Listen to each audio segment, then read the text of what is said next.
ආයුබෝවන් කඳුරට ඉදිකිරීම ශේෂ්ත්‍රයේ මහගෙදර මිලේනියම් ගඩලාදෙනිය කහඹ ප්‍රදේශයේ වැඩවීම ඒකේ අද දින සම්පූර්ණ ගල විදලා කෙමිකල් කරලා කම්බි බස්සලා තියෙන්නේ.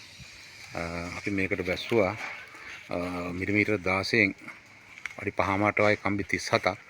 ඒ වගේම මිලිමීටර් 12න් අඩි 5ට වගේ කම්බි 10ක්, මිලිමීටර් 16න් අඩි 3මාරට වගේ කෑලි 31ක්, ඒ වගේ මිලිමීටර් 12න් අඩි 2මාරට වගේ කෑලි 11ක්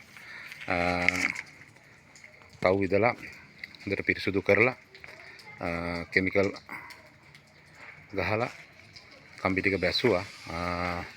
මිලේනියම් කළමනාකාර අධ්‍යක්ෂතුමාගේ අනුදැනුම සහ අධීක්ෂණය යටතේ සාර්ථකව පිළිවෙලට වැඩේ අවසන් කරලා තියෙනවා.